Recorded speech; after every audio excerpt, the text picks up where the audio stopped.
abrir o seu entendimento, que você pegue e retenha a porção que Ele deseja a você. Porque muitas vezes nós viemos no culto, irmão, nós achamos que a palavra toda, meia hora, 40 minutos, tudo é para mim e eu saio meio frustrado porque eu não me lembro de muitas coisas. Mas entenda uma coisa, quando nós viemos no culto, a palavra inteira, muitas vezes, não é para nós, mas uma palavra, uma frase, isso toca o nosso coração. Então, por isso, quando nós viemos ao culto, nós precisamos, desde o início ao final, estar atentos. Porque Deus, Ele se move na sua multiforma de agir. E nós precisamos entender que Ele quer nos falar. E nós precisamos estar atentos. Então, que você retenha realmente aquilo que Deus quiser falar ao seu coração. Amém? Então, irmãos, hoje vamos dar uma sequência à nossa série de estudos sobre as cartas de Paulo. E antes de continuar a falar sobre a nossa carta de Efésios, eu queria primeiro reforçar a questão de nós precisarmos e entendermos que é necessário nós estudarmos as cartas de Paulo com uma visão mais profunda, porque nós achamos que é mais uma carta aleatória dentro do Novo Testamento, e não, tem um profundo entendimento sobre a nossa igreja.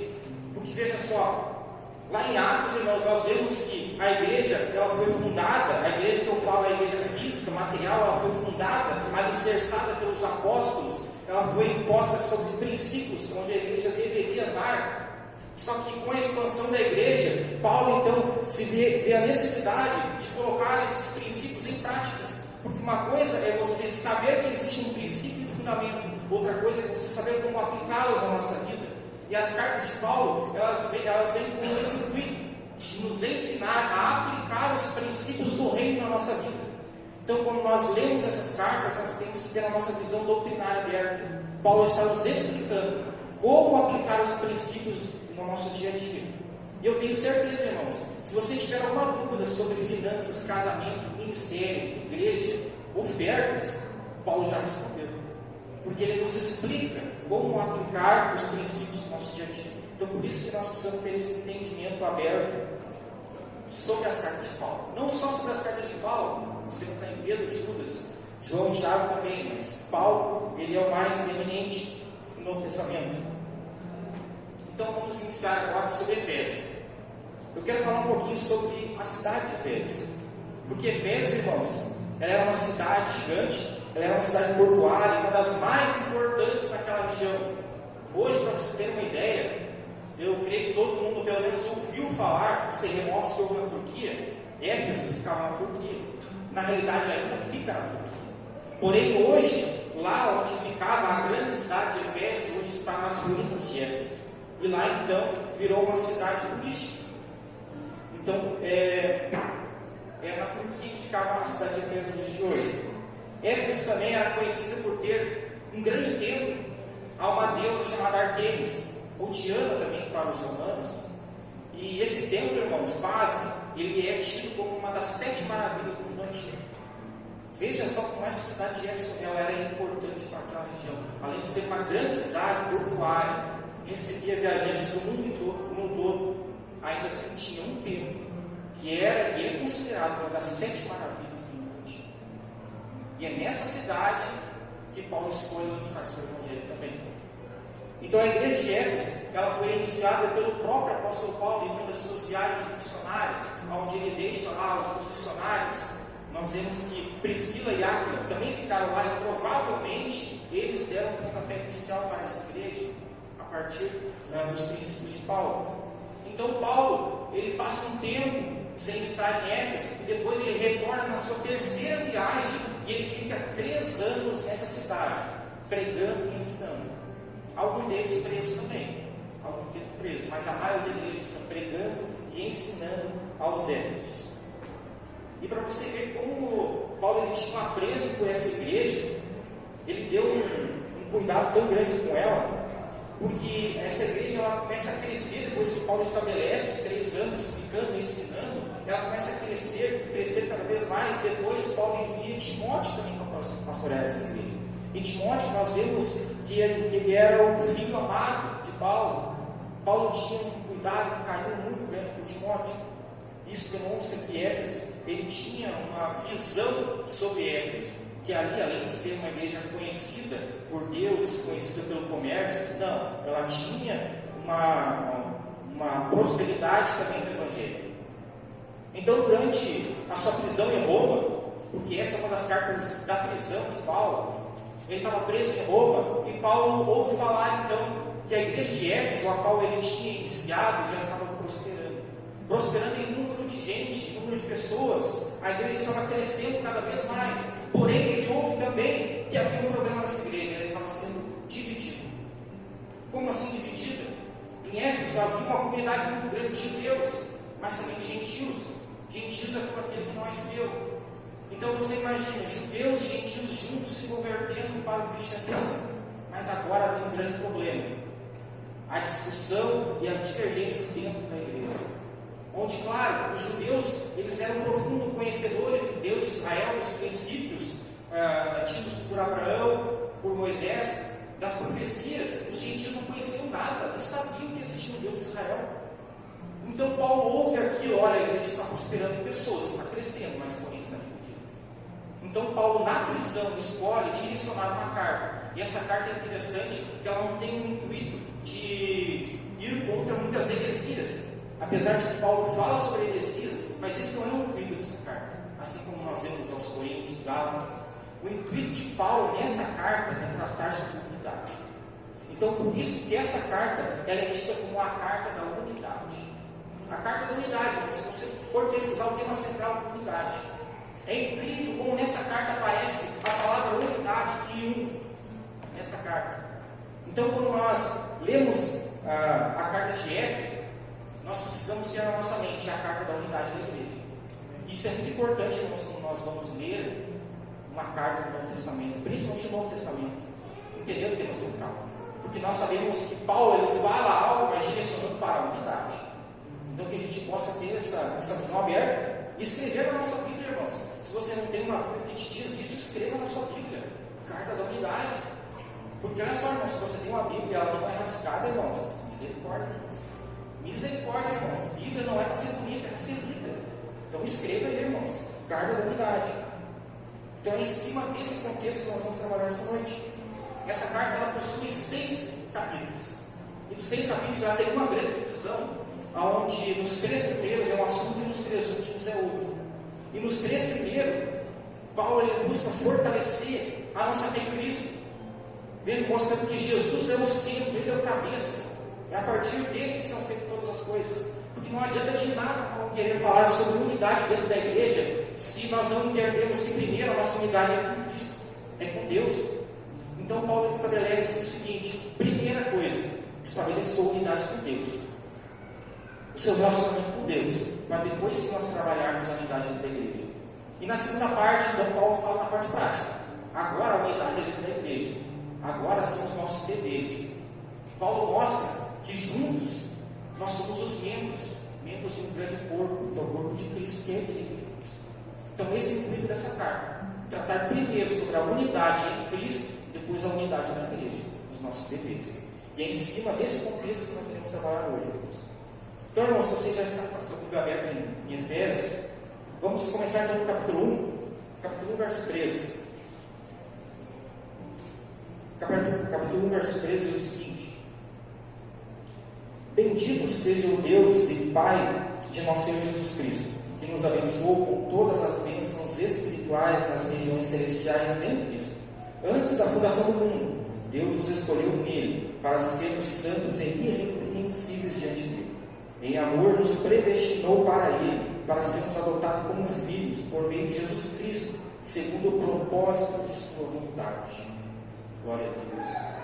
Irmãos, então, a primeira coisa que Paulo fala aos Efésios é o seguinte: Deus já escolheu vocês. E mais do que isso, Ele escolheu vocês, Ele liberou bênçãos espirituais sobre as suas vidas. Sabe, irmãos, e isso é interessante porque tem uma palavra que às vezes ela é um pouco perigosa para nós cristãos. Até uma letra de uma música que é Eu Escolho Deus.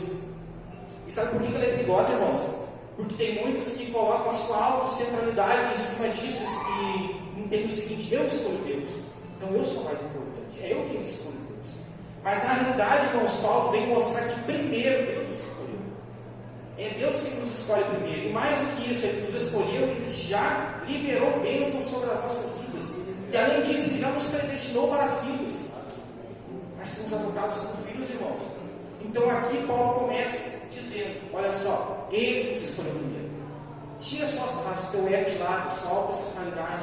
O Evangelho é cristocêntrico, é Cristo no centro. Nós precisamos entender isso, irmãos. E não é sobre mim, é sobre Cristo. Quando Paulo fala aos Romanos, ele diz também, porque dele, por meio dele e para ele são todas as coisas. Não tem outro caminho, irmãos. O centro é Cristo sempre. E nós precisamos, irmãos, nos constranger com esse amor. E Paulo, quando escreve isso, ele tem essa intenção de fazer com tantos como judeus, como gentios, que agora eram cristãos, se constrangem.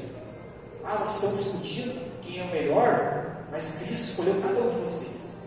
Não importa a sua classe social, a sua hierarquia, o que você tem e o que você não tem, Ele já escolheu vocês. Não é vocês que escolhem primeiro. Primeiro Deus escolhe. Depois você toma posse da escolha de Deus. Então nós precisamos ser humildes, irmãos. E nesse primeiro contexto, Paulo nos explica isso. Antes de mais nada, irmãos, antes nós queremos entender sobre unidade, sobre chamado na igreja, irmãos, humildade.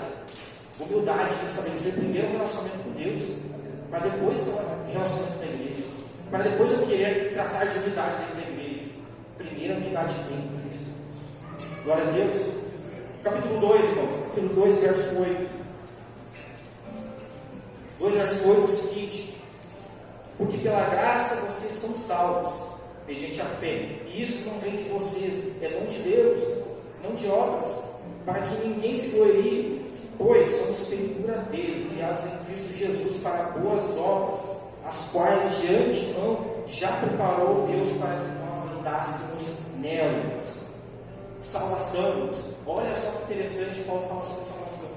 Irmãos, se tem um assunto que para aquela igreja era complicado, era salvação. Irmãos, porque imagina só vocês, um grupo de judeus, um grupo de gentios. Os judeus, irmãos, eles são exímios entendedores da palavra do Antigo Testamento. Para você ter uma ideia, um jovem adolescente, quando completa 3 anos, ele precisa recitar toda a Torá para os anciãos. Eles são exímios conhecedores da lei, das profecias, principalmente de Moisés. Eles são exímios conhecedores, enquanto os gentios não conheciam nada. Aí você imagina esses dois grupos se convertendo e recebendo o Evangelho, que agora nos diz que a salvação é pela graça de Deus. Porque para os judeus é meritório. Para os judeus até hoje, a graça é por mérito. Você adquire a salvação por mérito, não é pela graça, é por mérito. Então, esses dois grupos, eles se convertem ao cristianismo, mas ainda assim precisa ser introduzida a questão de salvação para eles. E entender que a salvação ele é um dom gratuito de Deus, não é por fé, não é por obras, é por fé. Então, enquanto um grupo de judeus se converteram, mas eles ainda achavam que era pelas obras que eles seriam salvos. O outro grupo não. O outro grupo, ele tinha o entendimento que eram salvos pela graça de Deus. Por isso faziam poucas obras. Então Paulo precisa escrever e dizer para eles: ei, olha só, realmente, obras não salvam ninguém. O que você faz ou deixa de fazer não salva ninguém. Não fique pensando nisso. Não é obras que vai salvar a sua vida. Porém, Paulo continua dizendo, ele diz o seguinte, no verso 10, ele diz que porque somos feitura sua, criados em Cristo Jesus para as boas obras, as quais Deus nos preparou para que andássemos nela. Então olha essa contradição, né? Paulo ao mesmo tempo diz que a salvação é pela graça, pela fé, mas então ele diz, olha só, mas Deus nos criou para dar as boas obras. Olha só que interessante. Mas Paulo então deixa claro uma coisa: depois que nós somos salvos, nós temos esse entendimento, as obras precisam ser as evidências da nossa salvação. Se eu sou salvo, eu pratico boas obras. Eu gosto muito de Tiago, ele é muito objetivo nas suas palavras. Ele diz o seguinte: a fé sem obras é morta. A fé sem obras é morta. Ele ainda diz que as obras são para edificar a fé. As obras são para edificar a fé. Então, irmãos, nós precisamos pegar isso para nós também hoje. Porque hoje, muitas vezes, a gente vê na igreja, nós temos o entendimento que a salvação é por graça, por fé. E nós, irmãos, estamos cansados de ouvir isso. Bem na realidade, tenho certeza que você já ouviu isso várias vezes. A nossa salvação é por graça, pela fé, com gratuito de Deus. Porém, Paulo nos diz: mas olha só, nós também fomos criados para andar nas boas obras. Então, irmãos, se nós não estamos caminhando em boas obras, praticando boas obras, algum problema, alguma coisa não está certa. Porque nós precisamos fazer boas obras, trabalhar em cima das boas obras. O próprio Jesus já falou: é pelo fruto que nós conhecemos a árvore. Irmãos, se você não dá fruto, quais são as suas obras? Sabe? Isso chama muita atenção, porque Paulo ele quer falar sobre a unidade da igreja, mas primeiro ele precisa falar de algo tão básico, que é sobre obras, sobre nós fazemos algo, mas fazemos algo de gratidão ao Senhor. Eu não faço pensando que as obras vão me dar um mérito para a salvação, mas eu faço em gratidão por tudo aquilo que o Senhor já fez por mim, na minha vida, por tudo aquilo que eu já conquistei a partir da minha fé em Cristo Jesus. Então, por isso que eu pratico as boas obras. Então, se você não pratica boas obras, irmãos, você precisa repensar um pouco a sua visão de evangelho de salvação. É necessário, não é um conselho. Veja que interessante, conselho você pode ou não fazer. Em princípio é necessário você cumprir. Se você não cumprir, você está errado, você está errado. Então é necessário nós trabalharmos em boas obras. Verso 13, irmãos, aí no capítulo 2. Verso 13 diz o seguinte: mas agora em Cristo Jesus, vocês antes que estavam longe, foram aproximados pelo sangue de Cristo, porque Ele é a nossa paz. De dois povos Ele fez um, na sua carne derrubou a parede da separação que estava no meio da inimizade. Olha só, Paulo então ele diz que nós somos um. Olha só que interessante, ele falando para aquela igreja de Éfeso, cheia de pensamentos diferentes. Ele diz: olha só, vocês são um. Cristo já derrubou a parede de vocês. E nós também precisamos entender isso, irmãos. Nós dentro da igreja nós somos um. Nós precisamos trabalhar em unidade, irmãos. Nós precisamos tirar o nosso ego de lado, achar que o evangelho é só para mim, eu venho só por mim na igreja, eu faço só por mim. Não, irmãos, o evangelho é para todos, irmãos. E eu preciso ser um cooperador disso. Eu preciso ser um cooperador da obra de Deus. Então Paulo vem e diz: olha só, nós somos um. Nós somos um e estamos por um propósito. Então, irmãos, unidade. Unidade e unidade. Capítulo 13.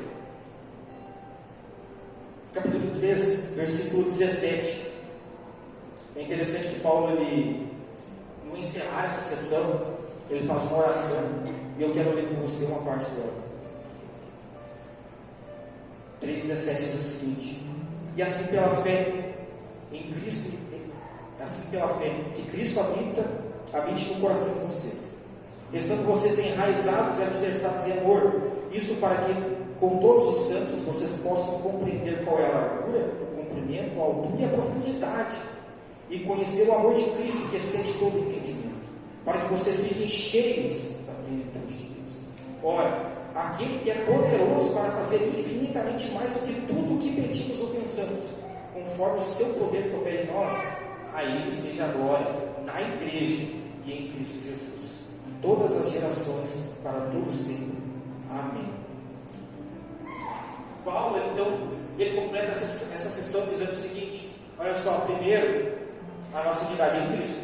Primeiro, tira o seu ego de lado, entenda que primeiro Cristo nos escolheu. Deus já nos escolheu por um propósito. Segundo, a salvação é pela graça, é o dom gratuito de Deus. Porém, agora você precisa praticar as boas obras em gratidão por essa salvação. E terceiro, Paulo ainda fala: esse é poderoso para fazer infinitamente mais do que pedimos ou pensamos, pois agora a Ele seja a glória na igreja e em Cristo. Irmãos, aqui Paulo deixa claro uma coisa: a glória precisa ser para Jesus, para Cristo, dentro da igreja. Irmãos, eu quero abrir parênteses agora. Como tem gente, irmãos, que vem para a igreja e sai da igreja por causa de pessoas. E esse não é o intuito do evangelho, irmãos. Vir e sair por causa de pessoas. Nós viemos por causa de Cristo. Nós viemos pelo evangelho da salvação. Porque quando nós colocamos o nosso centro em alguma pessoa, nós vamos nos frustrar. Porque pessoas nos frustram, irmãos. Essa que é a verdade. Nós nos frustramos com pessoas. E sempre iremos nos frustrar. Por isso que o nosso centro é Cristo, irmãos. Quando o nosso centro é Cristo, nós não nos frustramos com pessoas. Porque nós entendemos que você pode me frustrar, mas nós estamos no mesmo propósito. Eu posso não compactuar com aquilo que tu pensa, mas nós estamos no mesmo propósito, é Cristo. E a Ele seja a glória, na igreja e em Cristo. E Paulo enfatiza: na igreja e em Cristo. Porque nós viemos muitas vezes na igreja só por causa de pessoas. Essa é a verdade. Nós vamos em alguma igreja por causa de pessoas. E nós saímos chateados por causa de pessoas. E esse não é o intuito do Evangelho. O Evangelho é Cristo sim. Paulo encerra essa sessão, nos deixando claro que a nossa unidade primeiro em Cristo. Primeiro em Cristo. Então, no capítulo 4 agora, Paulo então inicia a segunda sessão, que é a unidade da igreja. E agora Paulo já começa a trabalhar na parte prática, onde ele pega um pouquinho mais pesado. E agora, eu oro para que você retenha aquilo que Deus quer falar ao seu coração, porque eu tenho certeza que Deus quer falar ao seu coração, sobre unidade na igreja. Irmãos, capítulo 4, versículo 1 diz o seguinte: por isso, o prisioneiro no Senhor, peço que vocês vivam de maneira digna da vocação a que foram chamados, com toda a humildade, mansidão, com longanimidade, suportando uns aos outros com amor, fazendo tudo para preservar a unidade do Espírito no vínculo da paz. Irmãos, Paulo fala só que a nossa unidade é em Cristo, nós somos chamados por Ele, a nossa salvação pela graça, mas agora Paulo fala o seguinte: olha só, vocês foram chamados para uma vocação. Vocês foram chamados para uma vocação, mas para nós praticarmos, exercermos essa vocação, Paulo deixa bem claro, nós precisamos nos suportar. Suportar, irmão. Eu não vou entrar tanto nessa questão porque o pastor já falou esse dia atrás bastante sobre suportar, irmão. Sabe, irmãos, o que eu fiquei pensando sobre isso? Muitas vezes a gente enxerga o suportar como um xingamento, algo pejorativo, sabe? Imagina você agora olhar para o servão do lado, bater nas costas e falar: ô irmão, eu te suporto em amor. Sabe, parece algo meio pesado, eu te suporto em amor. Mas quando Paulo fala isso, Paulo está dizendo o seguinte: todos nós fomos chamados para uma vocação, mas só que nós somos diferentes, irmãos. Assim como aquela igreja de Éfeso, era totalmente diferente, irmãos. Mas estava crescendo, tinha bastante gente. E Paulo sabia que eles precisavam realmente ser útil para o Evangelho, ser útil para o reino. Então Paulo escreve falando: ei, vocês têm uma vocação, mas vocês, os dois grupos, precisam se suportar em amor. Suportar em amor. Vocês podem até ser diferentes, mas suportem em amor. Porque o propósito é o mesmo. O pensamento é diferente, mas o propósito é o mesmo. Então se suportem em amor. É só dessa maneira que nós poderemos exercer a nossa vocação com excelência dentro da igreja. Porque senão, irmãos, na primeira oportunidade, nós iremos nos frustrar, nos chatear com o irmão, com o pastor, com o líder, irmãos. Mas quando nós entendemos que nós precisamos nos suportar em amor, e olha que suportar em amor, por isso que não é algo xingamento, algo pejorativo, é em amor. Nós suportamos um ao outro. Aí sim, nós podemos exercer o chamado dentro da igreja. Porque quando eu estiver com o meu coração pesado contra alguém, nada flui, nada flui. Suportar em amor. Suportar em amor. Verso 11, ainda no capítulo 4. Glória a Deus.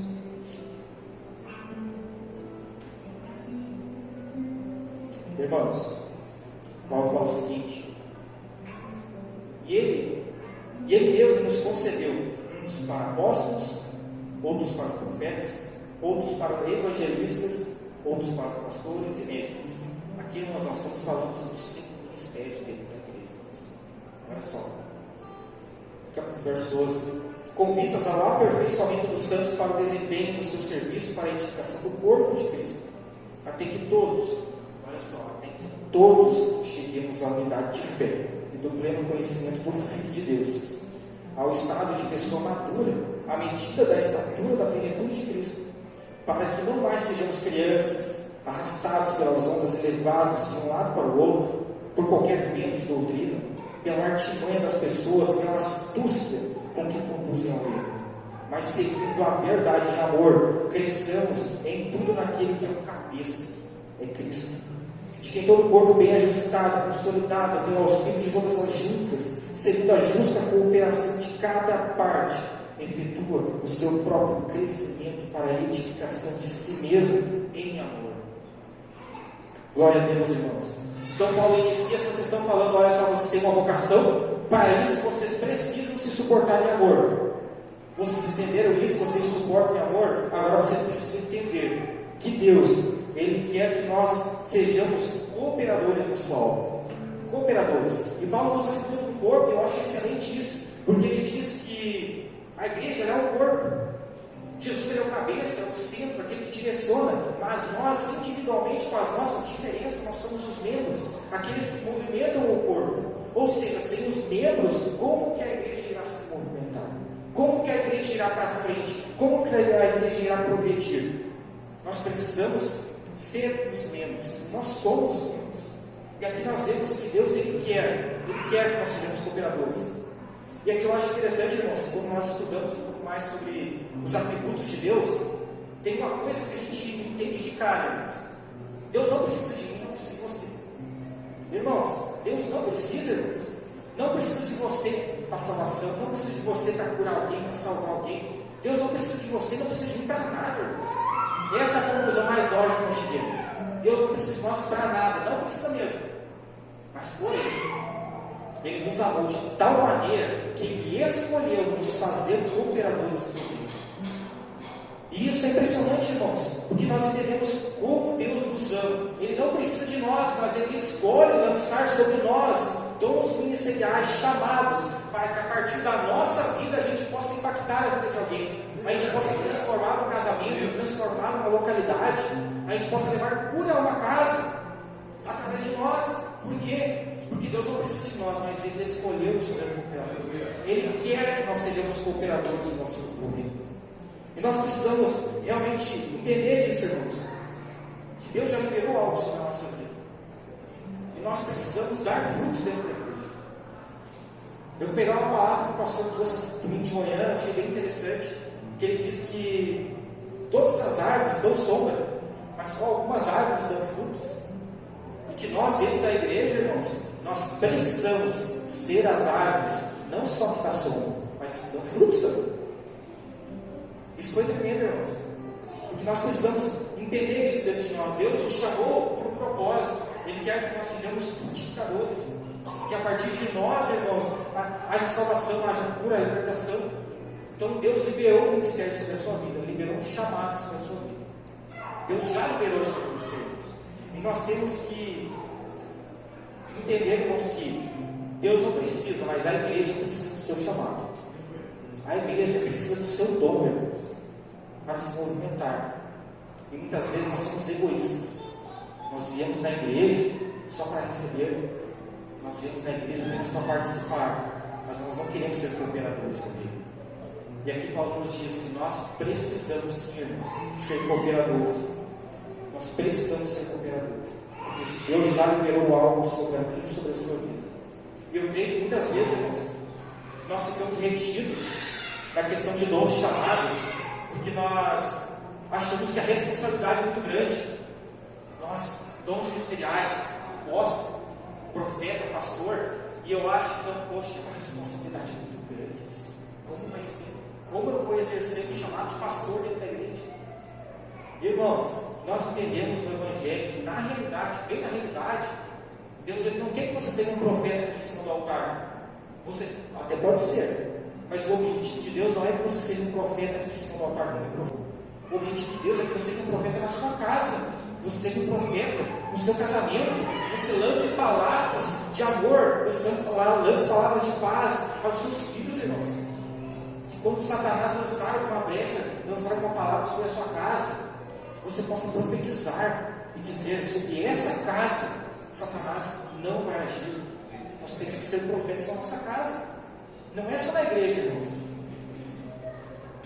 Pastor, a gente acha, mas o ministério de pastor é só para ser pastor de igreja, é só pegar o microfone e pregar. Ser pastor e pregar. Irmãos, o ministério pastoral, irmãos, sabe onde que Deus quer que você seja pastor?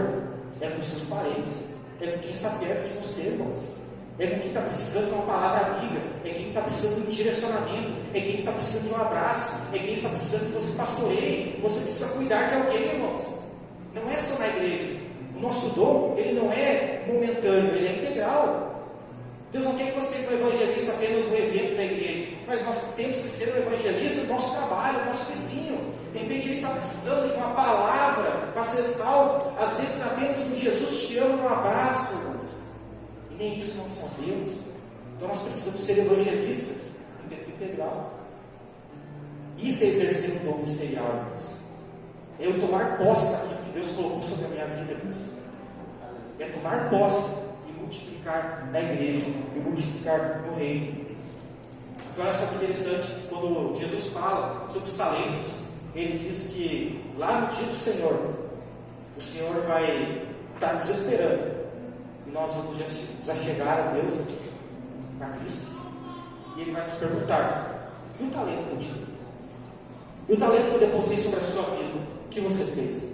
E muitas vezes eu vou dizer: olha só, eu até não fiz muita coisa, mas eu também não desperdicei. Eu não deixei ninguém tomar o meu talento. Ele está aqui para o Senhor até o último dia. E Jesus vai olhar para nós e dizer: servo mau, hipócrita, você devia ter multiplicado para o reino. Irmão, isso é forte. Deus, Ele liberou algo sobre a minha e sobre a sua vida, mas nós precisamos multiplicar para o reino. Se você está aqui, irmão, Deus liberou algo sobre a sua vida. Nós não temos para onde voltar. Nós não temos. A palavra diz: quem já pisou no Santo dos Santos não sabe onde está. Irmãos, se você está aqui, entenda, Deus depositou um ministério sobre a sua vida. Sobre a sua vida, irmãos. E isso é extraordinário. Porque assim como lá em Efésios, eles precisavam entender isso também. Que Deus tinha um chamado para eles. Eles estavam retendo, irmãos. Eles estavam retendo, não queriam fazer muitas vezes. Ficavam com medo. Ficavam apenas participando. Então Paulo diz: ei, não participe, coopere, faça algo. Você tem mais a oferecer à igreja. Você tem mais a oferecer ao reino. Porque se Deus te colocou aqui, é porque nessa igreja Deus está precisando que você se levante do seu chamado. De repente, o que essa igreja está precisando para crescer mais é do seu dom, é do seu chamado. De repente, tem alguém do seu lado hoje precisando do seu chamado. E você sabe que você tem. Você sabe que você tem. Mas nós precisamos trabalhar ele. Porque, como Paulo fala, é para o aperfeiçoamento dos santos, para o desempenho do seu serviço, para a edificação do corpo de Cristo. Até que todos cheguemos à unidade de fé. Irmãos, até que todos cheguemos à unidade de fé, nós precisamos aperfeiçoar aquilo que Cristo, que Deus já liberou sobre a mim e sobre a sua vida, irmãos. Nós precisamos nos aperfeiçoar, irmãos. Glória a Deus. Capítulo 5, irmãos. Capítulo 5 é o seguinte. Eu só quero ler o contexto do capítulo 5. Paulo, quando ele escreve, ele diz o seguinte: olha só, vocês entenderam sim, você tem um chamado, você tem um ministério, mas no capítulo 5, irmãos, nós vemos que Paulo trabalha bastante a questão da unidade entre o lar, o marido com a esposa com o marido, os filhos com os pais. E aqui nós entendemos uma coisa, irmãos: se nós queremos exercer o ministério realmente na igreja, exercer a obra de Deus, primeiro nós precisamos entender que o nosso primeiro ministério é a nossa casa, irmãos. É na nossa casa que nós precisamos ser bênçãos. Não adianta eu querer ser bênção na igreja se eu não sou bênção na minha casa. Então é lá que eu exerço o meu primeiro ministério. E quando todos nós temos a nossa casa alicerçada nos princípios, aí sim a igreja ela pode crescer em unidade. Porque cada um de nós está com a nossa casa alicerçada, irmãos. Porque se a nossa casa está com brecha, a igreja vai sofrer também, irmãos. E você não vai fazer com excelência que Deus te chama. Então, nosso primeiro ministério, irmãos, é na nossa casa. Na nossa casa. Glória a Deus. Capítulo 6, irmãos. Capítulo 6, verso 10. Capítulo 6, verso 10 é o seguinte: quanto ao mais, sejam fortalecidos no Senhor e na força do seu poder. Vistam-se com a armadura de Deus para poderem ficar firmes contra as ciladas do diabo, porque nossa luta não é contra sangue, não é contra sangue e a carne, mas contra os principados e potestades, contra os dominadores deste mundo tenebroso, contra as forças espirituais do mal nas regiões celestiais. Amém? Aqui Paulo fala o seguinte, irmãos. Ele diz o seguinte para os crentes de Éfeso: olha só, a briga de vocês, a luta de vocês não é entre vocês. A nossa luta ela é espiritual, não natural. Assim como lá naquela igreja, irmãos, eles estavam tendo muitas picuinhas, muitas distorções entre eles mesmos. Então Paulo vem e diz: olha só, a briga de vocês não é entre vocês irmãos. A nossa briga é espiritual, é contra os principados e potestades, irmãos.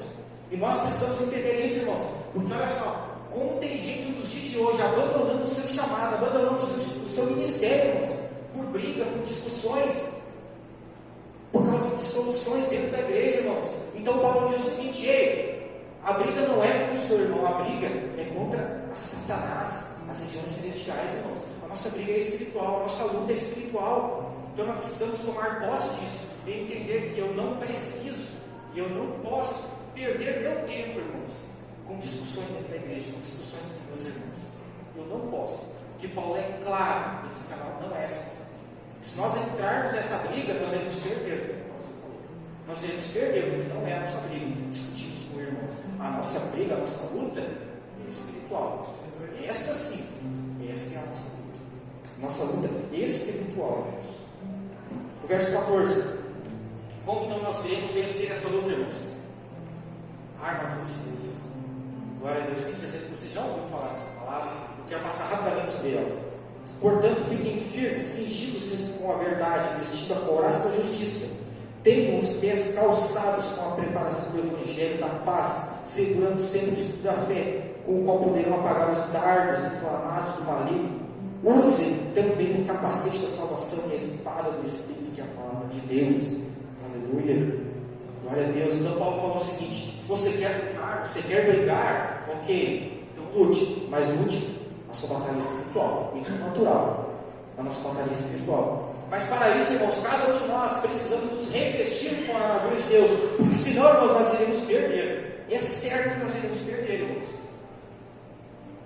Mas quando nós nos revestimos, irmãos, nós nos protegemos e atacamos. E olha só que interessante, porque quando eu me cinjo com a verdade, eu entendo que a verdade vem de Cristo. Então nenhuma mentira vem sobre mim, nenhuma mentira vem sobre a minha casa, nenhuma mentira vem sobre a igreja, nenhuma mentira vem sobre algum irmão, porque eu entendo que eu estou protegido com a verdade.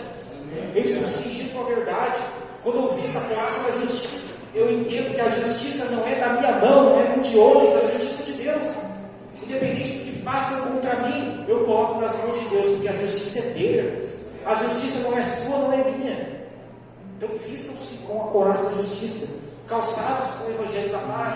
Irmãos, não interessa aonde você for, se tiver trevas, se tiver dissoluções, se tiver alguma diferença de crença, irmãos, aonde você estiver, irmãos, tem que ter paz.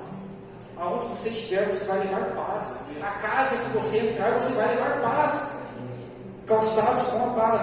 O escudo da fé, irmãos, quando nós estamos com o escudo da fé, todas as flechas lançadas pelo inimigo, irmãos, caem por terra, irmãos, porque nós temos um escudo, irmãos. E nós precisamos trabalhar a nossa fé. E a fé, ela é trabalhada, irmãos. A fé, ela precisa ser construída, ela precisa ser consolidada, ela precisa ser cada vez mais aperfeiçoada, irmãos, para que o nosso escudo seja forte. E entendendo, sobretudo, que eu uso o capacete da salvação. Eu já sou salvo. Então, se o inimigo lançar alguma palavra contrária a isso, eu sei. Eu estou protegido pelo capacete da salvação. E é interessante que das 6 armas, 5 são de defesa e uma é só de ataque. E qual seria a arma de ataque? É a espada. A espada que é a palavra. É a palavra de Deus, irmãos. É a única arma de ataque que Paulo nos diz que nós temos que usar. É só a palavra, irmãos. Porque é a partir da palavra que Satanás é envergonhado. Nós vemos isso quando Jesus usa a palavra para envergonhar Satanás no deserto. E pela palavra está escrito: não só de bom virá o homem. E nós precisamos entender isso, irmãos. Na minha casa, quando Satanás tentar lançar algo sobre a minha casa, sobre o meu lar, sobre o meu casamento, é através da palavra que ele vai sair envergonhado da minha casa. É através da palavra que ele vai sair envergonhado dessa igreja, quando ele tentar lançar alguma coisa sobre nós, irmãos. É através da palavra, irmãos, somente a palavra, que nós envergonhamos Satanás. E quando todos nós estamos revestidos com a armadura de Deus, entendendo que só ela pode nos proteger, aí sim nós vamos nos tornar um exército de Cristo. E aí sim as portas do inferno não prevalecerão contra essa igreja. Você crê nisso, irmãos? As portas do inferno não prevalecerão contra essa igreja. Então, irmãos, nesses 6 capítulos, Paulo nos mostra que, primeiro, a nossa unidade é em Cristo. Primeira coisa, é em Cristo. Segundo lugar, eu sou salvo mediante a graça, a fé, mas eu preciso praticar as boas obras de gratidão. Eu preciso entender que tudo isso e muito mais o Senhor pode fazer sobre a minha vida, mas agora é para Ele, não é para pessoas. E depois Paulo fala, então, você já entendeu que você é salvo pela graça, que a sua unidade está em Cristo, agora fica salvo na igreja também. Agora se movimente, porque você tem um chamado. Não seja só participante. Não seja só participante que você vem e vai. Um participante de domingo e às vezes nas quartas. Seja um cooperador. Seja um cooperador. E para isso você precisa se suportar. Nos suportarmos um ao outro em amor. Para que aí sim a nossa unidade fique forte, permanente. E assim nós vamos crescendo juntos, exercendo os 5 ministérios, irmãos. E eu creio muito nisso, irmãos. Se você tomar posse dessa palavra, Deus vai te dar as ferramentas para que você possa se aperfeiçoar no seu ministério. E essa igreja possa caminhar em seus ministérios, irmãos. Porque a igreja precisa de você, precisa do seu chamado. E para isso, irmãos, a gente não pode brigar um com o outro nem haver discussões, porque a nossa briga é espiritual e não natural. Então todos nós venhamos estirar a armadura de Deus e lutar contra as ciladas de diabo. Amém, irmãos? Coloque de pé. Glória a Deus.